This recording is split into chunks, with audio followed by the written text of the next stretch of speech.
Hi. ഇന്ന് ഈ വീഡിയോയിൽ ഞാൻ ചെയ്യുന്നത് എൻ്റെ യൂട്യൂബ് ചാനലിന് അതിലെ വീഡിയോകൾക്ക് പലപ്പോഴായിട്ട് വന്നിട്ടുള്ള ചില കമൻറ്റുകൾക്കുള്ള മറുപടിയാണ്. അതിൽ കമൻറ്റുകൾക്ക് ഞാൻ നേരിട്ട് ചില കമൻറ്റുകൾക്കൊന്നും റിപ്ലൈ കൊടുത്തിട്ടില്ല. അത് വേറൊരു രീതിയിലോട്ട് കാര്യങ്ങൾ പോകുമെന്നുള്ളത് കൊണ്ട് അത് എൻ്റെ ഒരു സബ്ജക്റ്റ് അല്ലാത്തത് കൊണ്ട് ഞാൻ അതിന് മുതിർന്നിട്ടില്ല. അപ്പോൾ അങ്ങനെ സംശയം വരാത്ത വിധത്തിലാണ് ഞാൻ എൻ്റെ വീഡിയോകളെല്ലാം ചെയ്തു വെച്ചിരിക്കുന്നത്. പിന്നെയും വന്ന സംശയം എന്ന് പറഞ്ഞു കഴിഞ്ഞാൽ അത് ഉൾക്കൊള്ളുവാൻ മനസ്സില്ലാത്തവർക്കാണ് അങ്ങനെ സംശയങ്ങൾ വരുന്നത്. എങ്കിലും പിന്നെ ആ കമൻറ്റ് ജെനുവിനായിട്ടാണോ ആളുകൾ ഇട്ടിരിക്കുന്നത്, അതോ അതിൻ്റെ പിന്നിൽ എന്നെ കളിയാക്കുന്നതിന് ഉദ്ദേശമുണ്ടോ എന്നൊക്കെയുള്ള ഇട്ടവർക്കറിയാം. അപ്പോൾ അതൊന്നും ഞാൻ കണക്കിലെടുക്കുന്നില്ല.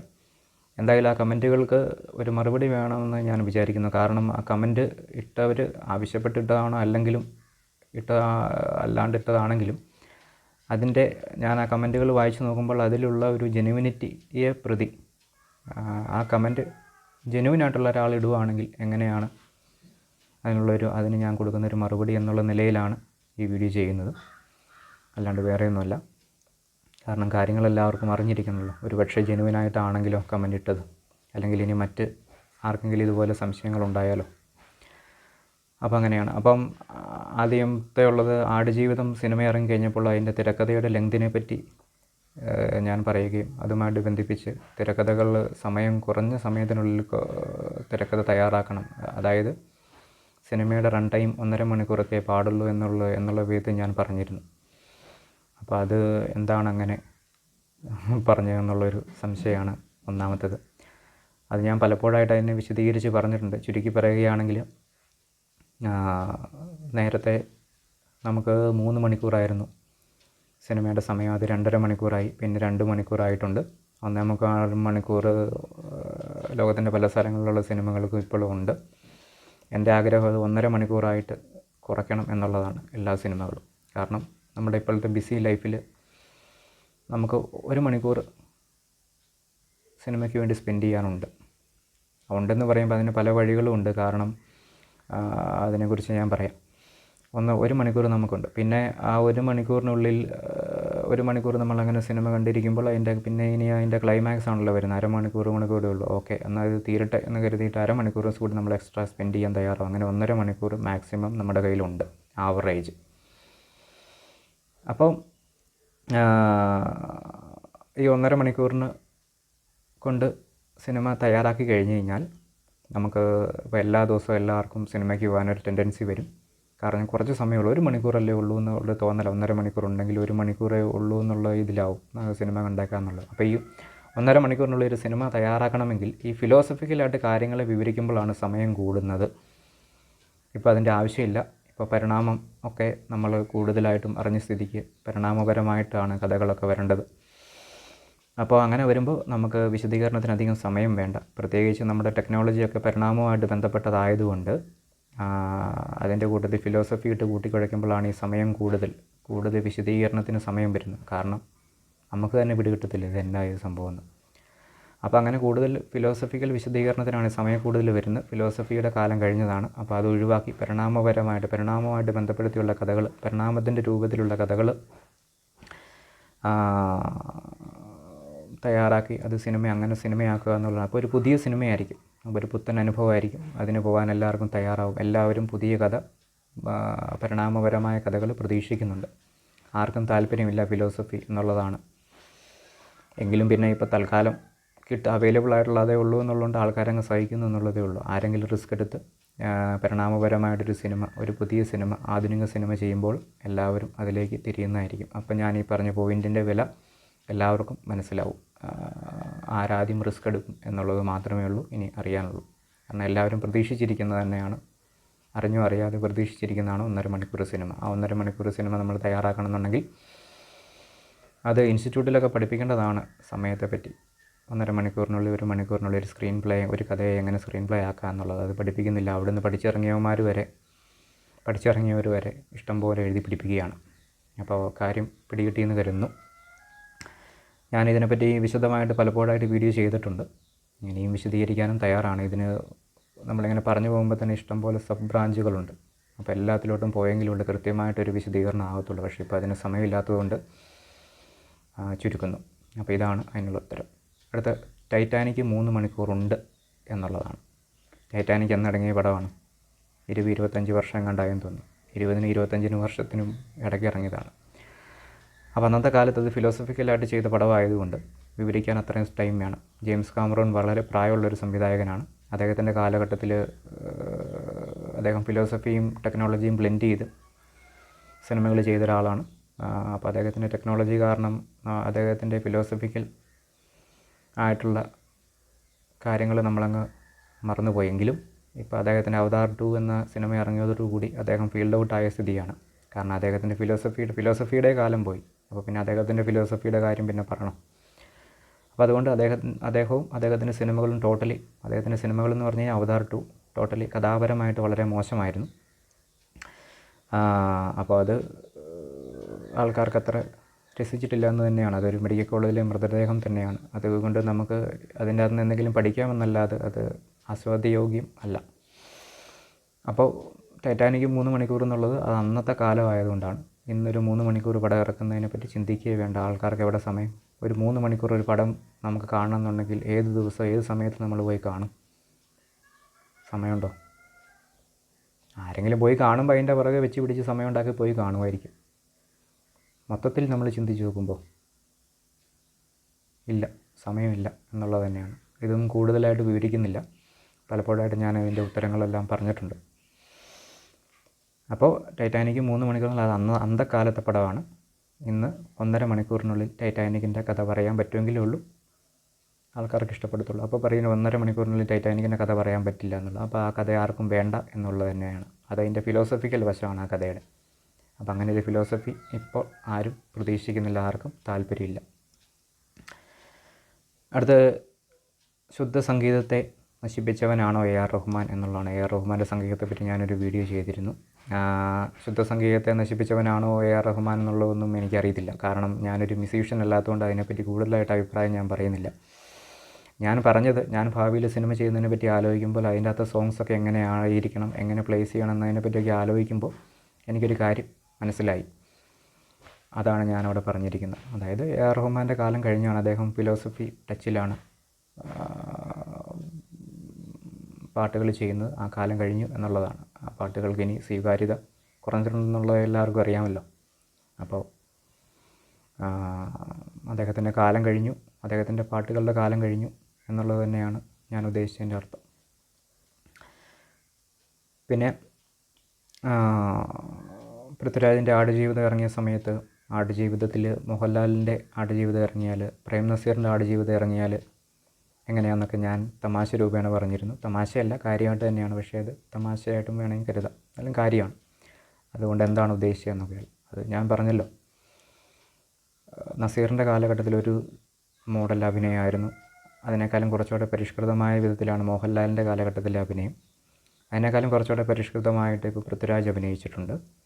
ഇനിയും അതിൻ്റെ നടനത്തിൻ്റെ പരിഷ്കൃത രൂപങ്ങൾ വരാനിരിക്കുന്നേ ഉള്ളൂ. പുതിയ ആളുകൾ വരുന്നതോടുകൂടി പുതിയ നടന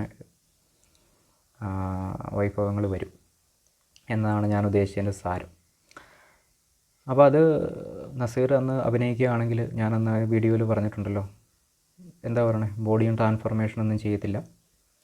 ജസ്റ്റ് ഏതെങ്കിലും സ്റ്റേജിൽ വയ്യായിക അഭിനയിച്ച് കാണിക്കും. ഈ ചെറിയ പിള്ളേരൊക്കെ അപ്പൂപ്പനായിട്ട് നമ്മുടെ സ്കൂളിലെ നാടകങ്ങളിലൊക്കെ അഭിനയിക്കുകയില്ല, അതുപോലെ.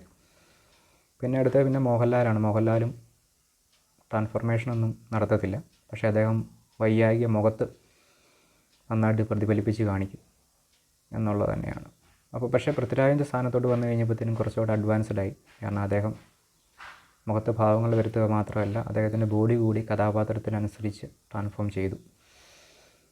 ഇനി അതിൻ്റെ അടുത്ത ഇതെന്ന് പറയാനുള്ളത് എന്ന് പറഞ്ഞു കഴിഞ്ഞാൽ, ഇത്തരം കഥകൾക്ക് സ്ഥാനമില്ലാത്തൊരവസ്ഥയിലോട്ടാണ് ഇനി മുന്നോട്ട് പോയിക്കൊണ്ടിരിക്കുന്നത് എന്നുള്ളതാണ് ഞാൻ ഉദ്ദേശിച്ചത്.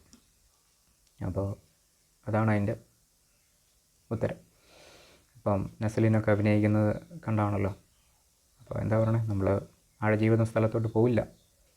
കാരണം പോയി കഴിഞ്ഞ് ഇന്ന പോലെയുള്ള കാര്യങ്ങളൊക്കെയാണ് അവിടെ നടക്കുന്നതെന്ന് നമുക്കറിയാവുന്നതുകൊണ്ട് നമ്മൾ അത്ര റിസ്ക്കുകളൊന്നും ആരും ഒരു കാലത്തും എടുക്കത്തില്ല എന്നുള്ളൊരു നമുക്ക് ചോയ്സസ് ഉണ്ട്. അതുകൊണ്ട് ലൈഫ് കുറച്ചുകൂടെ ബെറ്റർ ആയിരിക്കും. അപ്പം ആടുജീവിതം പോലെയുള്ള കഥകളുടെയൊക്കെ സ്ഥാനം പതുക്കെ മങ്ങിക്കൊണ്ടിരിക്കുന്നു എന്നുള്ളത് തന്നെയാണ് ഞാൻ പറഞ്ഞതിൻ്റെ ഒരു കാര്യം. പിന്നെ ആ വിവിധ കാലത്ത് അഭിനയ രീതികളെക്കുറിച്ച് ഒന്ന് പറഞ്ഞു എന്നുള്ളതേ ഉള്ളൂ. അപ്പോൾ ഏതാണ് ബെറ്റർ എന്നൊക്കെ എല്ലാവരും ഇങ്ങനെ ചർച്ച ചെയ്യുന്നുണ്ടായിരുന്നു. ഒന്നും ബെറ്ററല്ല, ഏറ്റവും പുതിയത് തന്നെയാണ് ഏറ്റവും ബെറ്റർ, അത്രയേ ഉള്ളൂ. ബാക്കിയെല്ലാം ഓരോ കാലഘട്ടത്തിനെ പ്രതിനിധീകരിക്കുന്നു എന്ന് മാത്രം. അടുത്ത് ഭ്രാന്തനാണോ അതോ ഭ്രാന്തായി അഭിനയിക്കുകയാണോ എന്നുള്ളതാണ്. അത് വെറുതെ തമാശ രൂപേണ നമ്മൾ ഈ കോളേജിലൊക്കെ എല്ലാവരും കൂടിയിരുന്ന് ഓരോ ചുമ്മാ ഉച്ചഭക്ഷണ സമയത്തൊക്കെ ഓരോ സൊറ പറഞ്ഞിരിക്കുന്ന സമയത്ത് വെറുതെ പ്രത്യേകിച്ച് സബ്ജക്റ്റൊന്നും ഇല്ലാതെ വരുമ്പോഴത്തേനും കാണുമ്പോൾ എന്തെങ്കിലുമൊക്കെ സംസാരിക്കുമ്പോൾ ആൾക്കാർ പറയുന്ന ഒരു ഡയലോഗാണ്. അതിൽ നിന്ന് അങ്ങനെയുള്ള ചില ടോക്കുകളിൽ നിന്നൊക്കെ ഉരുവായി വരുന്ന ഡയലോഗാണത്. അപ്പോൾ ഭ്രാന്താണെന്ന് ചോദിച്ചു കഴിഞ്ഞാൽ ഭ്രാന്താണ് എന്നുള്ളത് ആണ്. ഭ്രാന്തായിട്ട് അഭിനയിക്കുകയാണെന്ന് ചോദിച്ചു കഴിഞ്ഞാൽ ഭ്രാന്തായിട്ട് അഭിനയിക്കുക തന്നെയാണ്. രണ്ടും ചെയ്യുന്നുണ്ട്. അത് നമ്മൾ എന്ത് ഡെലിവറി ചെയ്യുന്നു എന്നതിനനുസരിച്ചിരിക്കും. എന്ത് ഡെലിവറി ചെയ്യുന്നു, അതെങ്ങനെ ഡെലിവറി ചെയ്യണം എന്നതിനൊക്കെ അനുസരിച്ച് നോക്കുമ്പോഴത്തേനും ഇങ്ങനെ രണ്ട് രീതിയിലും പെരുമാറാറുണ്ട്.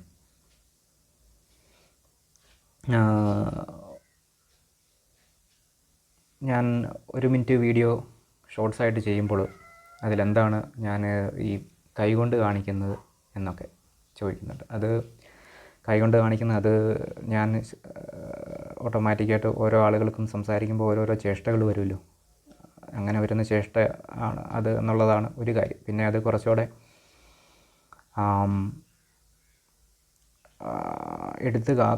എടുത്ത് കാണിക്കുന്നത് തോന്നുന്നത് എന്ന് വെച്ച് കഴിഞ്ഞാൽ അത് ഞാനാണെങ്കിൽ നമ്മൾ ഒരു കാര്യം ചെയ്യുമ്പോൾ വരുന്ന നമ്മുടെ ഒരു നാച്ചുറൽ എമോഷനെ പ്രോത്സാഹിപ്പിച്ച് പഠിക്കുകയാണ്. അതെനിക്ക് ഭാവിയിലോട്ട് ആവശ്യമുള്ളതാണ് എൻ്റെ ആക്ടിങ്ങുമായിട്ട് സംബന്ധിച്ച്. അപ്പോൾ അതുകൊണ്ട് ഇപ്പം നമ്മളൊരു കാര്യം ചെയ്യുമ്പോൾ എന്ത് ചെയ്താലും വരുന്ന ഒരു നാച്ചുറൽ നമുക്ക് തോന്നുന്ന ആ ഒരു ഇമോഷൻ അത് പ്രകടിപ്പിക്കാറുണ്ട് ഞാൻ. അത് മറ്റുള്ളവർക്ക് ദോഷകരമായിട്ട് വരുന്ന വിധത്തിലല്ല, അല്ലാണ്ട് അതുപോലെ പ്രകടിപ്പിക്കാറുണ്ട്. ഇപ്പോൾ കൈ അനക്കാൻ തോന്നിക്കഴിഞ്ഞാൽ കൈ അനക്കും, എന്തെങ്കിലും ഒച്ച വയ്ക്കാൻ തോന്നിക്കഴിഞ്ഞാൽ ഒച്ച വയ്ക്കും, അങ്ങനെയൊക്കെ. അതങ്ങനെ നമ്മളങ്ങ് പഠിക്കുന്നതാണ്. അതെൻ്റെ അഭിനയ പഠനത്തിൻ്റെ ഭാഗമായിട്ട് ഞാൻ ചെയ്യുന്നതാണ്. അപ്പോൾ എങ്കിലേ ഉള്ളൂ നമ്മൾ ഭാവിയിൽ ഒരു റോൾ എടുത്ത് ചെയ്യാൻ നേരത്ത് പെർഫെക്റ്റായിട്ട് അഭിനയിക്കാൻ പറ്റത്തുള്ളൂ. ഒരുപാട് പറയാനുണ്ട്, എന്നാലും ഇത്രയേ ഉള്ളൂ അതിനെപ്പറ്റി തൽക്കാലം. ചിരിച്ച് സംസാരിച്ചാൽ എന്താണെന്നുള്ളത്. ഞാൻ നോർമലി ഒരു കാര്യം ചെയ്യാൻ നേരത്ത്, ഒരു വീഡിയോ ചെയ്യാൻ നേരത്ത്, അല്ലെങ്കിൽ ഒരു റോള് ചെയ്യാൻ നേരത്ത് ആ കഥാപാത്രത്തിന് അനുസൃതമായിട്ട്, അല്ലെങ്കിൽ എന്താണോ എങ്ങനെയാണോ അത് ഡെലിവറി ചെയ്യേണ്ടത് ആ രീതിയിൽ തന്നെയാണ് എല്ലാം ചെയ്യാറ്. അപ്പോൾ ഞാൻ ചിരിച്ചിട്ടില്ല എന്നുണ്ടെങ്കിൽ ചിരിക്കേണ്ട ആവശ്യമില്ലാത്തതുകൊണ്ട് ചിരിക്കാത്തതാണ്. അപ്പോൾ എൻ്റെ എഴുത്തായാലും സംവിധാനമായാലും എൻ്റെ അഭിനയമായാലും എൻ്റെ ഭാവങ്ങൾ അത് വായിക്കുന്ന ആൾക്ക്, അല്ലെങ്കിൽ അത് അനുഭവിക്കുന്ന ആൾക്ക്, അല്ലെങ്കിൽ അത് എൻജോയ് ചെയ്യുന്ന ആൾക്ക് ആ ഒരു ഭാവം അതാണ് പെട്ടെന്ന് അത് ഫീൽ ചെയ്യുക എന്നുള്ളതാണ്. അപ്പോൾ പതുക്കെയാണെങ്കിലും അത് ഫീൽ ചെയ്യും. അതാണ് എൻ്റെ ഒരു കഴിവ് എന്നുള്ളത്. അപ്പോൾ അതുകൊണ്ട് ഇപ്പം ഞാൻ ചിരിക്കാതെ ഒരു സംഭവം ചെയ്യുകയാണെങ്കിൽ അപ്പോൾ അത് ഉണ്ടാക്കുന്ന ഒരു ഫീലുണ്ട്. അതാണ് ആ ചെയ്യുന്ന കാര്യത്തിലൂടെ ഉദ്ദേശിച്ചത്. അപ്പോൾ അത് നിങ്ങൾക്ക് ആ ഫീലിംഗ് ഉണ്ടായതിന് ശേഷം അതിനെ ഏത് രീതിയിൽ ഡയറക്റ്റ് ചെയ്യുന്നു എന്നതിനനുസരിച്ചിരിക്കും നിങ്ങളുടെ ഞാൻ ചെയ്ത കണ്ടൻറ്റിലോട്ടുള്ള ഒരു ഇറക്കം. അപ്പോൾ നിങ്ങൾക്ക് ഉണ്ടായ അഭിനയം, ഇപ്പം അനുഭവം, അതായത് ഇപ്പം ഞാൻ ചിരിച്ചായാലും ചിരിച്ചില്ലേലും നിങ്ങൾക്കുണ്ടായ ആ ഒരു അനുഭവം അതാണ് ഞാനതിലൂടെ ഉദ്ദേശിക്കുന്നത്. അപ്പോൾ അതില്ലാണ്ട് ഞാൻ മനഃപൂർവ്വം ചിരിക്കാതിരിക്കുന്നതല്ല, പ്രാക്ടീസ് ചെയ്ത് ചിരിക്കേണ്ട ആവശ്യവും ഇല്ല. അപ്പോൾ അതത്രയേ ഉള്ളൂ. പിന്നെ പ്രേമലു എന്ന സിനിമയ്ക്ക് ലാഗ് എവിടെ എന്നുള്ളതാണ്. ലാഗുണ്ട്. 2.5 മണിക്കൂർ സിനിമയാണ് പ്രേമലു. അപ്പോൾ അതിനെക്കുറിച്ച് വിശദമായിട്ട് ഞാൻ പലപ്പോഴായിട്ടും പറഞ്ഞിട്ടുണ്ട്. അപ്പോൾ ഞാനെപ്പോഴും പറയുന്നതാണ്, ഈ ഫിലോസഫി ഉപയോഗിക്കേണ്ടി വരുമ്പോഴത്തേനുമാണ് ഈ ലാഗാവുന്നത്. ഫിലോസഫിയുടെ വെടി തീർന്ന സാധനമാണത്. കാരണം നമുക്ക് പരിണാമം വന്നു കഴിഞ്ഞു. ഹൃദയമാണ് ഫിലോസഫി, സൈക്കോളജിയാണ് മൈൻഡ്. ഇത് രണ്ടും മാറിയിട്ടിപ്പം ബ്രെയിൻ വന്നു കഴിഞ്ഞു. അപ്പോൾ അത് വെച്ച് നോക്കുമ്പോഴത്തേനും നമുക്ക് ബ്രെയിനിൻ്റെ ഭാഷയിൽ നോക്കുമ്പോഴത്തേനും ഒരുപാട് സമയമുണ്ട്. അതിനൊന്നും അത്ര സമയം വേണ്ട എന്നുള്ളത് തന്നെയാണ്. നമുക്ക് ജീവിതത്തിൽ സമയവുമില്ല. അപ്പോൾ താരതമ്യേന മറ്റുള്ളവരുടെ കണ്ണിൽ നോക്കിക്കഴിഞ്ഞാൽ താരതമ്യേന സമയമുള്ള എനിക്ക് പോലും സമയമില്ല. അപ്പോൾ ഒന്ന് ആലോചിച്ച് നോക്കി. അപ്പം പ്രേമലുവിന് ലാഗുണ്ട്. എനിക്ക് ലാഗ് ഫീൽ ചെയ്തു. ഞാൻ അതിൻ്റെ റിവ്യൂ ചെയ്തിട്ടുണ്ട്. അത് ലാഗ് വരുന്നത് ഫിലോസഫിക്കലായിട്ടുള്ള കാര്യങ്ങളുടെ വിശദീകരണത്തിലൂടെയാണ്. അത് സിമ്പിളായിട്ട് ആ കഥ പറയാവുന്നതേ ഉള്ളൂ. അത് ചിലപ്പം അവരുടെ ബിസിനസ് പരമായ കാര്യങ്ങൾ കൊണ്ടായിരിക്കാം അവർ പരിണാമപരമായിട്ടുള്ള ഒരു മേഖല ഉൾപ്പെടുത്താത്തത്. അത് അവരുടെ കാര്യം എനിക്കറിയില്ല.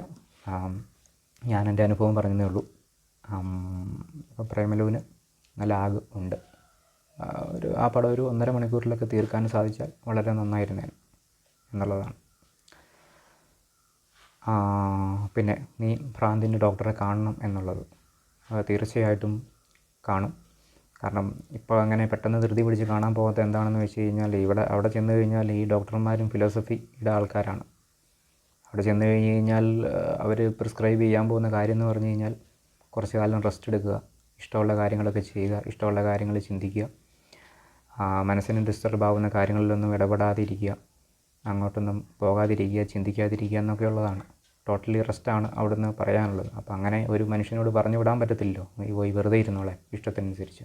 അപ്പോൾ അതുകൊണ്ട് അവരതിനെ വളച്ചു ചുറ്റി സത്യം പറയാണ്ട് ഇങ്ങനെ പല പല ആക്ടിവിറ്റികളും കാര്യങ്ങളൊക്കെ നമ്മളെ കൊണ്ട് ഇങ്ങനെ ചെയ്ത് നമ്മളെ വീണ്ടും കൂടുതൽ ടീസ് ചെയ്യിപ്പിച്ചുകൊണ്ടിരിക്കും. അപ്പോൾ അതിന് താല്പര്യമില്ലാത്തതുകൊണ്ടാണ് പോകാത്തത്. പക്ഷേ ഉടനെ പോകുന്നതായിരിക്കും.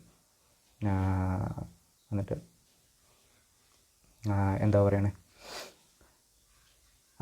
വെറുതെ ഇരിക്കാനുള്ള, ചുരുക്കി പറഞ്ഞ് വെറുതെ ഇരിക്കാനുള്ള ഒരു സർട്ടിഫിക്കറ്റും വാങ്ങി വെക്കണം എന്നുണ്ട്. അപ്പോൾ ഉടനെ ഭ്രാന്തിൻ്റെ ഒരു ഡോക്ടറെ കാണാൻ പോകുന്നതായിരിക്കും.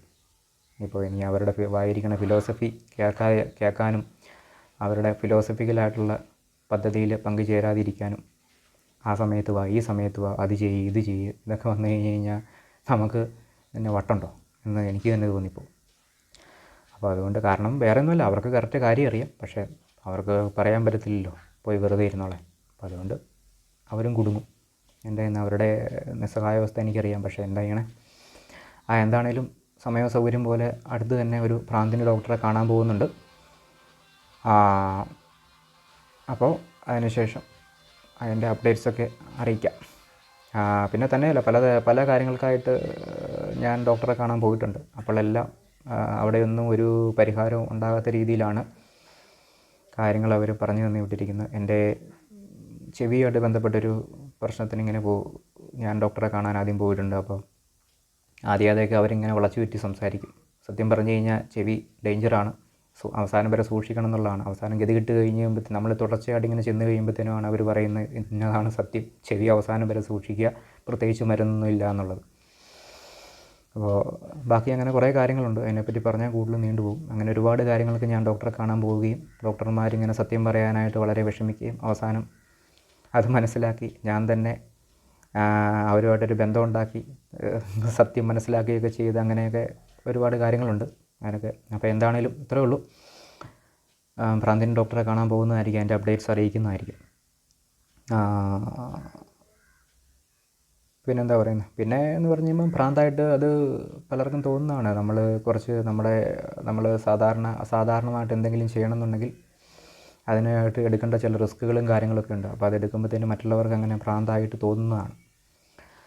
അത് എന്താ പറയണേ, അത് when I got സക്സസ്, ഞാൻ സക്സസ് ആയി കഴിയുമ്പോഴത്തേനും അതെല്ലാം മാറി, അതെല്ലാം നോർമലായി തീരും എന്നുള്ളതാണ്. അപ്പോൾ ഇത് നേരെ തിരിച്ചാവും. എല്ലാവരും ചിന്തിച്ചതായിരുന്നു ഭ്രാന്ത് എന്നുള്ളതാവും ആ കാലത്ത്.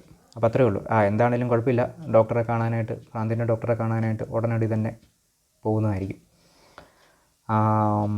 ഇവിടുത്തെ കുറഞ്ഞ സമയത്തിൽ വീഡിയോ ചെയ്യാമോ എനിക്ക്? പിന്നെ ഞാൻ കുറഞ്ഞ സമയത്തിനുള്ള വീഡിയോ ചെയ്തിട്ടുണ്ടല്ലോ. ഞാൻ 2 ടൈപ്പിൽ വീഡിയോ ചെയ്യാറുണ്ട്. ഒന്ന്, ഈ വീഡിയോ ഒക്കെ ചെയ്യുന്ന പോലെ സ്ക്രിപ്റ്റ് ഇല്ലാണ്ട് നമ്മുടെ മനസ്സിൽ വരുന്ന കാര്യങ്ങൾ അതേപോലെ ഡെലിവറി ചെയ്യുക. പിന്നെ ഉള്ളത് സ്ക്രിപ്റ്റ് ചെയ്ത് ചെയ്യുക എന്നുള്ളത്. അത് എൻ്റെ 1 മിനിറ്റ് ഷോർട്സൊക്കെ, ഞാൻ സിനിമയുടെ റിവ്യൂ ഒക്കെ ചെയ്യുന്നത് 1 മിനിറ്റ് ഷോർട്സ് ചെയ്യുന്നുണ്ട്. അതെല്ലാം സ്ക്രിപ്റ്റ് ചെയ്താണ് ചെയ്യുന്നത്. അതും ഇതും തമ്മിൽ കണ്ടു നോക്കി അതിൻ്റെ വ്യത്യാസങ്ങളൊക്കെ മനസ്സിലാക്കുക. രണ്ടും ഒരേപോലെ എഫക്റ്റീവാണെന്ന് എനിക്ക് തോന്നുന്നു. പക്ഷേ ഏത് സമയത്ത് ഏത് വേണമെന്നുള്ളത് വളരെ പ്രധാനമായതുകൊണ്ടാണ് ഇങ്ങനെ 2 രീതിയിലും ചെയ്യുന്നത്. പിന്നെ ഹിബോൺ ആരാണ്, വെറും ഷോ ഓഫ് ആണ്. അതെ, ഇതും പറഞ്ഞല്ലോ, വെറുതെ ഇത് ഉണ്ടാക്കിയെടുത്തൊരു കമൻറ്റ് പോലെ എനിക്ക് തോന്നുന്നു. ഞാൻ പറഞ്ഞല്ലോ നേരത്തെ, കോളേജ് പിള്ളേർ ഉച്ചഭക്ഷണത്തിന് ഇരിക്കുമ്പോൾ ഉള്ള സബ്ജക്റ്റ് ഇല്ലാണ്ട് വരുന്ന പറയുമ്പോൾ അങ്ങോട്ടും ഇങ്ങോട്ടും പറയുമ്പോൾ ഉള്ള ചില വാചകങ്ങളും കാര്യങ്ങളൊക്കെയാണ് അത്തരം ചർച്ചകളിൽ നിന്നൊക്കെ ഉരുത്തിരിഞ്ഞ സംഭവമൊക്കെയാണ്. ഇപ്പോൾ ആരാണെന്നുള്ളത്, ഞാൻ ആരാണെന്നുള്ളത് എൻ്റെ പേര് ഗൂഗിളിൽ സെർച്ച് ചെയ്ത് നോക്കുക. അപ്പോൾ അവിടെ ഞാൻ ആരാണെന്ന് വരും, ഞാൻ എന്തൊക്കെ ചെയ്യുന്നു എന്നൊക്കെ കൃത്യമായിട്ട് വരും. അപ്പോൾ ഞാൻ ആരാണെന്ന് മനസ്സിലാക്കേണ്ട ആൾക്കാർക്ക് തീർച്ചയായിട്ടും എൻ്റെ പേരിൽ സിമ്പിളായിട്ട് പറഞ്ഞാൽ എൻ്റെ പേര് ഗൂഗിളിൽ അടിച്ച് നോക്കിയാൽ മതി, അതിലുണ്ട് എല്ലാം. വെറും ഷോ ഓഫ്, അതെ വെറും ഷോ ഓഫ് തന്നെയാണ്. പിന്നെ കാര്യം നേരെ പറഞ്ഞാൽ മനസ്സിലാവില്ല എന്നുണ്ടെങ്കിൽ നമ്മളതിനൊരു ജോണർ കണ്ടുപിടിക്കും, അപ്പോഴാണ് അത് ഷോ ഓഫ് പോലെ തോന്നുന്നത്. എന്താണെങ്കിലും കുഴപ്പമില്ല. ഏതായാലും അത്ര ഉപദ്രവകരമായ കമൻറ്റുകളൊന്നും ഇല്ല എന്നുള്ളതാണ്. ഈ കമൻറ്റിനൊന്നും എനിക്ക് അതിൽ മറുപടി ഞാൻ പേഴ്സണലായിട്ട് അങ്ങനെ മറുപടി കൊടുക്കത്തില്ല, കാരണം അത് വേറൊരു രീതിയിലോട്ട് പോകും എന്നുള്ളതുകൊണ്ട്. കാരണം ഇതിൻ്റെ എല്ലാം ഉത്തരം ഈ വീഡിയോകളിൽ തന്നെ ഞാൻ ഇതുമായിട്ട് ഈ കമൻറ്റുകൾ ഇട്ടിരിക്കുന്ന വീഡിയോകളിൽ തന്നെ അണ്ടർസ്റ്റുഡാണ്. പിന്നെ അത് ചോദിച്ചെന്ന് പറഞ്ഞു കഴിഞ്ഞാൽ പിന്നെ അതിന് മറുപടി കൊടുക്കേണ്ട ആവശ്യമില്ല എന്നുള്ളതുകൊണ്ടാണ്. അങ്ങനെയൊക്കെയുള്ള ഒരുപാട് കാരണം കൊണ്ടാണ് അതിന് ഇൻഡിവിജ്വലായിട്ട് മറുപടി കൊടുക്കാത്തത്. എന്താണേലും ഇതാണ് ഇതിൻ്റെയൊക്കെ ഒരു ഉത്തരം. അതായത് ഈ ക്വസ്റ്റ്യൻസിൻ്റെയൊക്കെ ജെനുവിനിറ്റി, അതായത് ഈ ക്വസ്റ്റ്യൻസിന് ഇത് ജെനുവിനായിട്ടിട്ടതാണെങ്കിലും അല്ലെങ്കിലും അതിൻ്റെ ജെനുവിനിറ്റിയെ കരുതി ഞാൻ പറഞ്ഞിരിക്കുന്ന ഉത്തരങ്ങളാണ് ഇതൊക്കെ.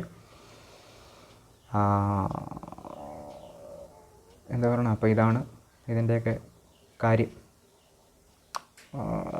പ്രത്യേകിച്ചൊന്നുമില്ല. ഇപ്പം ഞാനിപ്പോൾ സിനിമ ചെയ്യാൻ വേണ്ടിയിരിക്കുന്ന ആളാണ്, അഭിനയിക്കാൻ വേണ്ടിയിരിക്കുന്ന ആളാണ്,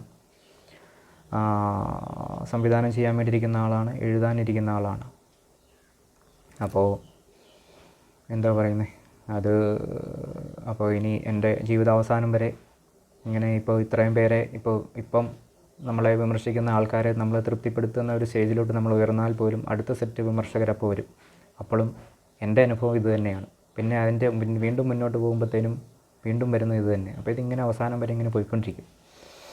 അപ്പോൾ എന്തായാലും വിമർശിക്കുന്നത് നല്ലതാണ്. കാരണം എനിക്കും ഒരു കൂടുതൽ കൃത്യതയോടുകൂടി മുന്നോട്ട് പോകാൻ എന്നെ സഹായിക്കുന്നത് മറ്റുള്ളവരുടെ വിമർശനങ്ങളാണ്. അപ്പം എല്ലാത്തരം വിമർശനങ്ങളെയും പ്രോത്സാഹിപ്പിക്കുന്നു. പക്ഷേ അതിൻ്റെ ഇടയ്ക്ക് വിഡ്ഢിത്തങ്ങൾ, അതായത് ഇപ്പം നമ്മൾ IPL ഒക്കെ നടന്നുകൊണ്ടിരിക്കുകയാണല്ലോ. അപ്പോൾ ചില ഓവറുകളിലൊക്കെ ബോളുകളൊക്കെ ആൾക്കാരുടെ കയ്യിൽ നിന്ന് വിട്ടുപോകുന്ന പോലെ, യോർക്കർ എറിയാനൊക്കെ ശ്രമിക്കും, ഫുൾ ടോസായി പോകുന്ന പോലെയൊക്കെയുള്ള ചില മണ്ടത്തരങ്ങളൊക്കെ വരുമ്പം എന്താ ചെയ്യണേ, നമ്മളതിൽ 6 അടിക്കാൻ നോക്കും, റൺസ് വേണ്ടേ. അപ്പോൾ ഇത്രയേ ഉള്ളൂ, പ്രത്യേകിച്ച് വേറെയൊന്നുമില്ല. അപ്പോൾ ഇതൊക്കെയാണ് മറുപടി. കാരണം ഈ മറുപടി കൊടുക്കുന്നത് എന്താണെന്ന് വെച്ചാൽ ഞാൻ പറഞ്ഞല്ലോ, അത് വേറെ ഒന്നും കൊണ്ടൊന്നുമല്ല. ഈ കമൻറ്റുകളുടെ ഒരു ജെനുവിനിറ്റി, ഈ കമൻറ്റുകൾക്കൊരു ജെനുവിനിറ്റി ഉണ്ടെങ്കിൽ അതിനെ കരുതിയാണ് ഞാൻ ഈ മറുപടികൾ പറയുന്നത്. അപ്പോൾ എങ്ങനെ ഈ ക്വസ്റ്റ്യൻസിനെ ഇങ്ങനെ തന്നെ വെറുതെ വിടണോ എന്നൊക്കെ ഓർത്ത് ഞാനിങ്ങനെ ഇരിക്കുമായിരുന്നു. അപ്പോൾ അത് തോന്നിയത് ഇത് ജെനുവിനായിട്ട് ഇങ്ങനെ ഇതിൻ്റെ ഒരു ജെനുവിനിറ്റി കണക്കിലെടുത്ത് മറുപടി പറയാമെന്ന് കരുതി പറഞ്ഞതാണ്. അപ്പോൾ എൻ്റെ കഥകളൊക്കെ എല്ലാവരും വായിക്കുക, ഷോർട്ട് ഫിലിംസൊക്കെ കാണുക. ഭാവിയിൽ ഒരു ആധുനിക സിനിമ ചെയ്ത് എല്ലാവർക്കും മുമ്പിൽ ഞാൻ വീണ്ടും അവതരിക്കാം, ഫിലോസഫിക്കലായിട്ട് പറയുകയാണെങ്കിൽ. Thank you.